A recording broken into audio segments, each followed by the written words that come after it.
CNN has an exclusive copy of Full Disclosure, the book where Daniels details what she says was a one-time sexual encounter with Trump. The next night, Daniels says, she went to a nightclub where she was ushered into the VIP section to a couch where Trump and Roethlisberger were talking, and Trump eventually suggested the quarterback walk Daniels back to her hotel room. Trump was sitting in a corner with Ben Roethlisberger shortly before his 24th birthday, she writes in previously unpublished excerpts. They were in mid-conversation, but Trump stopped and smiled at me. He made a kissy face like an invitation, and I just nodded. She says she sat next to Roethlisberger and chatted with him about winning the Super Bowl, telling him that she was in Detroit when his team won. She mentioned the strip club where she'd performed, and Roethlisberger acknowledged that the club was really nice. Roethlisberger eventually asked, "Do you come to Pittsburgh a lot?" Daniels wrote before the two exchanged phone numbers, "Is this your real number or your ho phone?" I asked as I typed. Trump and Ben both left, and Ben recited a second number. "I'm not gonna call you on your ho phone." Trump grabbed Ben's shoulder and leaned in. "I told you she was smart," he said. "What did I tell you about this one?" Daniels says she wondered what Trump had told Roethlisberger. At the end of the night, Daniels writes that Trump suggested it wasn't a good idea for Daniels to walk back to her hotel room alone. She agreed, but thought it was strange that instead of sending one of their bodyguards, Trump offered Roethlisberger up to walk her to her room. "Is it okay," he asked, "if I have Ben walk you to your room?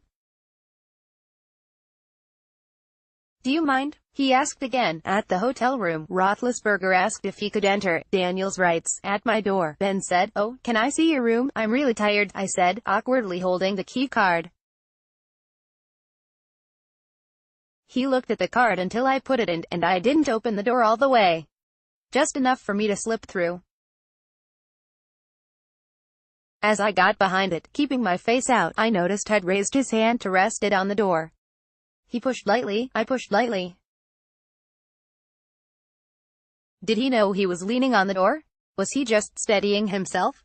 "Can I come in?" he said. "I'm just so tired," I said. "How about a good night kiss?" "Well, no, I am here with your friend," I said, literally trying to play the Trump card.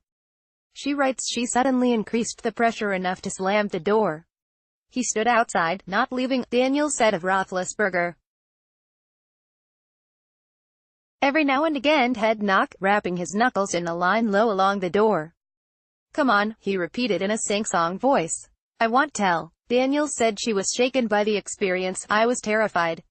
"I am rarely terrified," she writes. CNN has repeatedly reached out this week to Roethlisberger's agent Ryan Tallner for comment. CNN first published details of Daniels' account of meeting Roethlisberger from her book on Tuesday. Tallner has acknowledged he has received CNN's messages and would respond, but has not done so as of press time. Trump has never admitted there was a sexual encounter with Daniels, but his attorneys did admit to approving a $130,000 payment to Daniels to ensure her silence. The White House did not respond to questions about Daniels' account with Roethlisberger. On the campaign trail in 2016, Trump touted his friendship with Roethlisberger during campaign rallies in Pennsylvania. Attorney Michael Avenatti said, "Stormy stands behind her comments in the book. If it wasn't true she would not have stated it." In January 2018, and Touch magazine published an interview with Stormy Daniels, and Roethlisberger was mentioned as walking her to her room. She didn't mention the other details that made her afraid or Trump's role.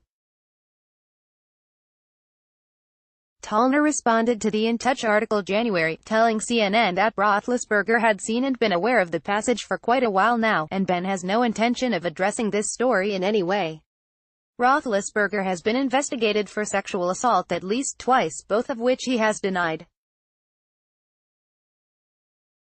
One of those times was at a 2008 celebrity golf tournament in Lake Tahoe.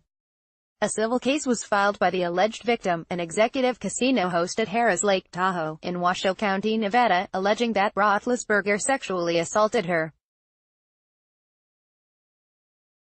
The case was later settled. Roethlisberger denied raping the woman. After the civil settlement, Roethlisberger and his lawyer declined to comment. The terms of the settlement have not been made public. I would never, ever force myself on a woman, he said in 2009 when the story became public. In 2010, police were called when a woman in Georgia accused Roethlisberger of raping her. Roethlisberger denied the allegations and prosecutors declined to file charges. Roethlisberger was suspended by the NFL for 6 games. NFL Commissioner Roger Goodell told the quarterback the suspension was the best step for your personal and professional welfare. The suspension was later cut to 4 games.